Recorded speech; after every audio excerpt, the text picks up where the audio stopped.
Estados Unidos solicitó formalmente la extradición de José Adolfo Macías Villamar, alias Fito, líder de la banda Los Choneros, acusado de narcotráfico, contrabando y uso de armas. La petición fue enviada al juez José Swing Nagua a través del Ministerio de Relaciones Exteriores de Ecuador tras su recaptura en el mes de junio, ello luego de escapar de prisión a inicios de 2024. Así inicia en el mundo. Hoy es jueves 10 de julio. El presidente Daniel Noboa ha hecho de su recaptura una prioridad dentro de su estrategia contra el crimen organizado, que según él ya no tiene aliados ni escondites, por lo que van a terminar lo que empezaron hasta decir buen viaje Fito.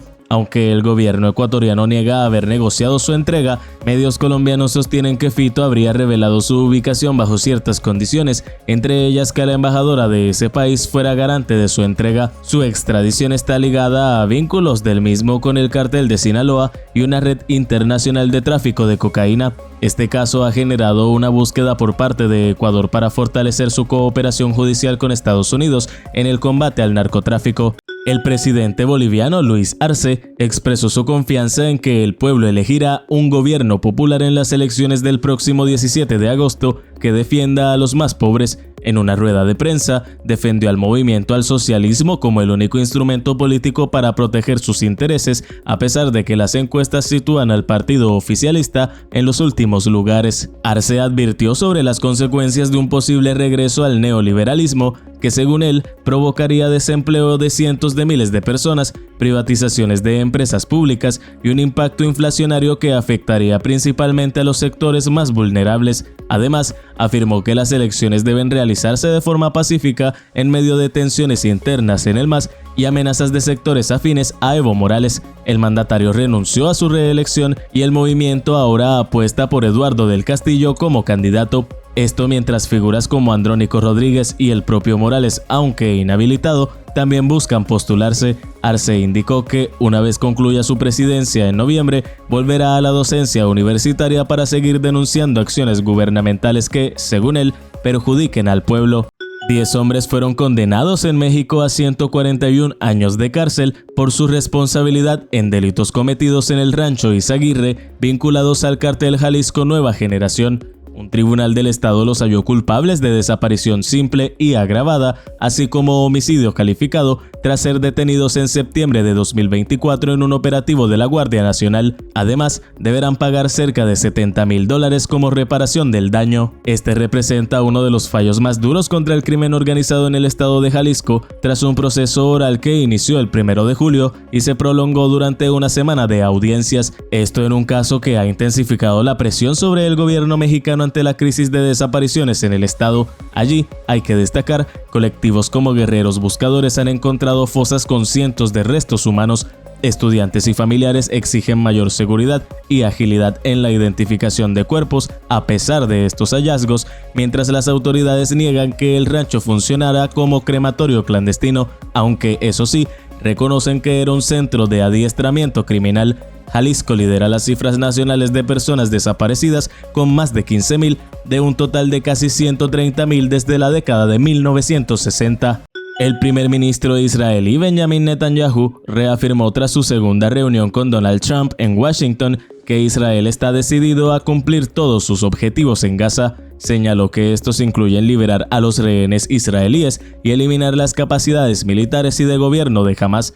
Además, destacó que aunque las operaciones están cobrando un alto precio humano, el avance militar continúa con fuerza. También mencionó que el conflicto reciente con Irán ha abierto nuevas posibilidades para expandir los acuerdos de Abraham y promover la paz regional. Las reuniones con el presidente estadounidense y el vicepresidente J.D. Vance se centraron en afinar un posible alto al fuego de 60 días en Gaza. Aunque las conversaciones fueron privadas, es preciso recalcar que las posturas entre Israel y el grupo islamista Hamás siguen distantes, pues mientras Israel exige la desaparición del grupo, Hamás reclama la retirada total de fuerzas israelíes de Gaza. Netanyahu afirmó que trabajan intensamente en impulsar acuerdos diplomáticos. Para terminar, el Kremlin expresó su confianza en que Donald Trump continuará impulsando una solución pacífica al conflicto en Ucrania. Esto a pesar de haber reanudado el envío de armamento a Kiev para que ésta se defienda.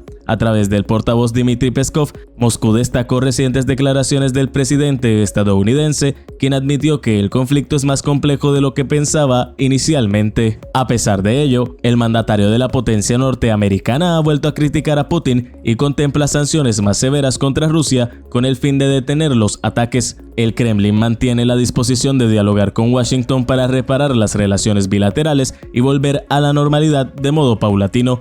Rusia espera una nueva propuesta ucraniana para continuar con las negociaciones, mientras insiste en sus exigencias: reconocimiento internacional de la anexión de territorios ocupados, fin de sanciones y devolución de activos congelados, lo que, para Rusia, llevaría a un final político-diplomático del conflicto. El gobierno de Donald Trump ordenó a la Universidad de Harvard entregar documentos sobre sus estudiantes extranjeros, alegando que ha impedido investigaciones sobre abusos de privilegios de visados, apoyo a la violencia y terrorismo en sus campus. El requerimiento fue emitido por el Departamento de Seguridad Nacional tras considerar insuficiente la documentación previa enviada por la universidad. Como consecuencia, se ha vetado el acceso de estudiantes y académicos foráneos a sus programas y se amenazó con retirar la financiación federal congelada desde abril por supuestas conductas antisemitas. Harvard respondió calificando estas medidas como represalias injustificadas y defendiendo su autonomía frente a lo que considera extralimitaciones del gobierno. También ha denunciado al Ejecutivo por bloquear $2.000 millones en fondos federales en junio, a lo que una jueza federal días después suspendió temporalmente la ejecución de los vetos mientras se resuelve el litigio. El caso forma parte de una escalada de tensiones entre el gobierno y universidades privadas sobre visados, admisiones y diversidad ideológica. Israel quitó la vida a 54 gazatíes en la zona de Mawasi, donde más de 400.000 personas desplazadas se refugian tras las órdenes de evacuación del ejército israelí.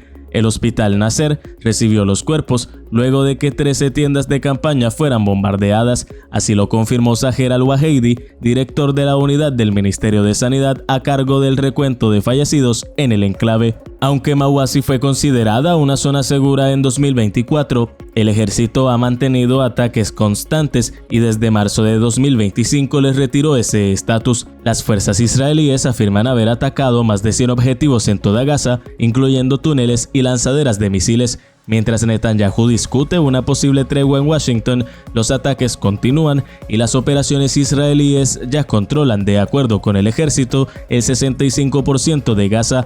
Desde que se rompió el alto al fuego en marzo, más de 7.000 personas han fallecido y unas 2.500 siguen desaparecidas entre escombros. El conflicto ha generado una densidad poblacional extrema en Mawasi de 58.000 personas por kilómetro cuadrado. Durante un evento en Palacio de Gobierno, la presidenta peruana Dina Boluarte hizo un llamado a los mineros ilegales que protestan cerca del Congreso para que trabajen unidos con el Ejecutivo en la formalización de la minería. Enfatizó que la juventud ya no responde a noticias falsas con marchas a pesar de estar expuestas a ellas, sino que los únicos en las calles son los mineros informales. Boluarte afirmó que regularizar el sector permitiría al país recuperar millones en impuestos que actualmente se pierden debido a la ilegalidad.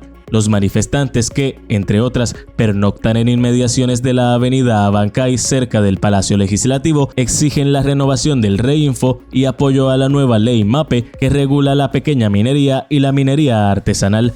Boluarte destacó que la unidad y el diálogo son claves para el desarrollo y criticó el efecto de la desinformación en la población. También aprovechó el evento para entregar 300 becas integrales, insistiendo en que la violencia y el odio no llevan a soluciones duraderas para el país. Nvidia se convirtió en la primera empresa en alcanzar una capitalización bursátil de $4.000 millones, impulsada por el auge de la inteligencia artificial. Sus chips, inicialmente diseñados para servir como tarjetas gráficas de las computadoras y muy útiles para ejecutar videojuegos, resultaron los más adecuados para cálculos complejos requeridos por la IA. Esto la posicionó por encima de gigantes como Microsoft y Apple, convirtiéndola en la compañía más valiosa del mundo. El hito coincidió con un repunte en Wall Street tras días de caída, ignorando las amenazas arancelarias de Trump. Los principales índices subieron: Nasdaq un 1,1%, el S&P 500 0,7% y Dow Jones 0,5%. Es preciso destacar que los títulos de la compañía han aumentado un 20% desde inicios de 2025. Las actas de la Reserva Federal, que mantuvo los tipos de interés, también influyeron en una jornada positiva.